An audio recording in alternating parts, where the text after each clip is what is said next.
evening. What do you want to do tonight? Same thing we do every night, Pinky. Try to take over the world. Whatever it takes to get you to try harder, read more, set your goals, and go for it. Here's the next attitude disease. Overcaution. Some people never will have much. They're too cautious. Now, you can also be too reckless, but you can also be too cautious. This is called the timid approach to life. And my caution was always the risk. Risk used to drive me right up the wall. I used to say, what if this happens? It's called the language of the poor. What if this happens? And on top of that, if this was to happen, look at the fix I'd be in. I better not try. I could always ace myself out. Then I'll tell you what changed my whole life when I finally discovered it's all risky. The minute you were born, it got risky. If you think trying is risky, wait till they hand you the bill for not trying. If you think investing is risky, wait till you get the tab for not investing. See, it's all risky. Getting married is risky. Having children is risky. Going into business is risky. Investing your money is risky. It's all risky. I'll tell you how risky life is. You're not going to get out alive. That's risky. The Englishman says, well, if that's the way it's going to work out, let's give it a go. Right, that's what it's for. Give it a go. Somebody says, yeah, but I'm looking for safety and security. Fine, then huddle in a corner. We'll cover you with a sheet, bring you 3 meals a day. And we'll protect you, feed you, look after you, care for you. We won't let anything happen to you. And you'll probably live to be 100. The guy said, well, yeah, I'd live to be 100. But what a way to live. Right. What a way to live, safe and secure. Don't ask for security. Ask for adventure. Better to live 30 years full of adventure than 100 years safe in the corner. And see, it's not important how long you live. What's important is how you live. Here's the next attitude disease. We're almost through with this motley list. In fact, we're almost through. Hang on. The next one is pessimism. Pessimism, the deadly disease of always looking on the bad side, the problem side, the difficult side, checking all the reasons why it can't be done. The poor pessimist leads an ugly life. He doesn't try to figure out what's right. He tries to figure out what's wrong.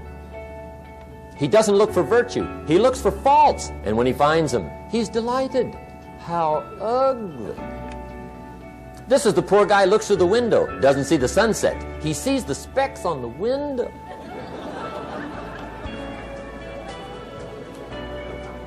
And this is the poor guy, right, who rushes up, takes such leave of his senses. This guy rushes up and he says, I've got 5 good reasons why it won't work. He's so dumb he doesn't know all he needs 1. He's got 5.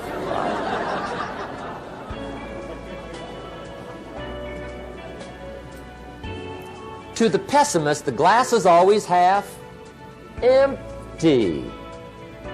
To the optimist, the glass is half full. Why would the same measure affect people 2 different ways? Answer, it all depends on how you look at it. Our lives are mostly affected by the way we think things are, not the way they are. The way we think they are affects us most. There's a subject we don't have time to get into tonight called better thinking habits. One of the major things Shoaff taught me when I met him, he said, poor thinking habits keeps most people poor. Not poor working habits. Most people work hard, but they don't think hard. And Shoaff taught me that the mind is like a factory, a mental factory. And whatever you think about all day long pours ingredients into this mental factory. And that's what builds the economic, social, financial fabric of your life. He quoted me a Bible phrase that says, as you think, so you become. How awesome. When he talked about poor thinking habits, he had me. I used to start the day reading the morning newspaper. I mean, you can believe that or not. I'd get a cup of coffee and read the paper. I'd load up on wars and riots and murders and stabbings and killings and bank robberies and muggings and car wrecks and tragedies. I'd even read the back pages. I seem to like that stuff for some weird reason. I'd load up on all that, and then I'd start the day. You can imagine the kind of days I used to have. You walk around on your financial knees. They call you economic peewee.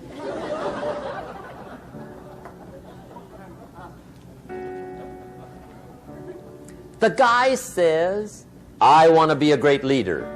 Wonderful. The first thing we do is follow him to his house. When we get there, we walk in and check his library. Number one. Somebody says, well, why check his library? The reason is because what a man reads pours massive ingredients into his mental factory, and the fabric of his life is built from those ingredients. You would not believe what some people have got in their house to read. You would not believe. One of the best dressed up words I know for a lot of it is trash. Can you imagine dumping a barrel of trash into this mental factory every day and coming out with a rich, dynamic, positive life? It can't be done. You might as well try making a cake with cement. The kids back in Danbury, Connecticut, high school, they're asking me questions one day. I'm talking to the kids. Kids got good questions these days. One of them said to me, Mr. Rohn, how do you build the good life? I said, it's simple. It's not easy, but it's simple. Here's how you build anything. Select the right ingredients, keep out the wrong ingredients, and it starts with thought. Everything starts with thought. So you must be wise and careful what you think about, because that starts everything. You got to be wise and careful. I asked the kids, what would happen if somebody dropped sugar in my coffee? They said, well, you'd be okay. I said, what if somebody dropped strychnine in my coffee? They said, well, you'd be dead. I said, correct. Lesson 1. Life is both sugar and strychnine. You gotta be careful. I said, what if my worst enemy drops in the sugar? They said, will you be okay? I said, what if my best friend, even by accident, drops in the strychnine? They said, well, you'd be dead. I said, correct. Lesson 2. Watch your coffee.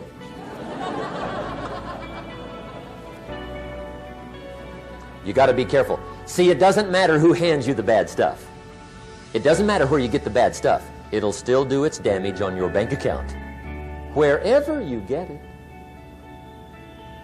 Mr. Schoaf gave me one of the greatest phrases when I first met him when he said, Jim, every day stand guard at the door of your mind. How important. Stand guard at the door of your mind. And you decide what goes into your mental factory. Don't let anybody just dump anything they want to in your mental factory, because you've got to live with the results. Okay, here's the last disease, and we're through with this list. In fact, we're almost through. Hang on. The last subject is very brief. The last disease, but this one is deadly. Engage in this one, indulge in it even slightly, and you might as well forget the future, because it's going to forget you. Complaining, crying, whining, griping.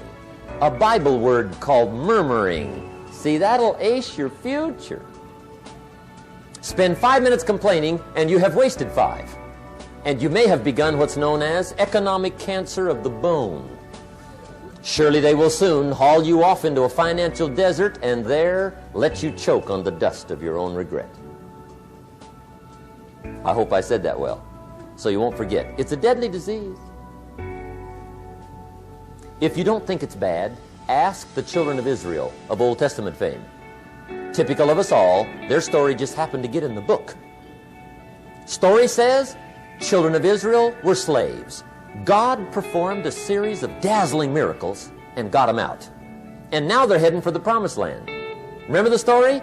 Heading for the promised land. Tragedy of the story, they never got there.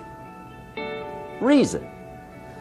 From day one, they started to complain. They griped about the water. They griped about the weather.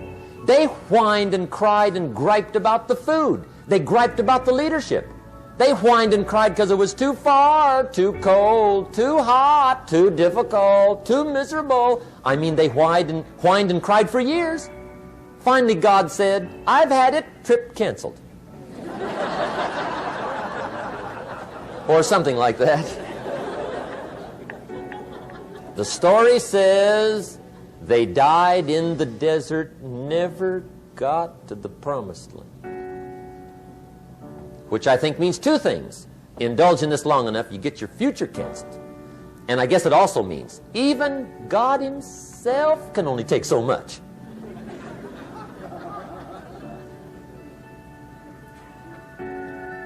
Okay. Just be on the lookout of the things that can destroy all the good you start. The war is on. And this evening, tomorrow, mentally, personally, socially, economically, you got to make sure you're winning the war. And this is part of it.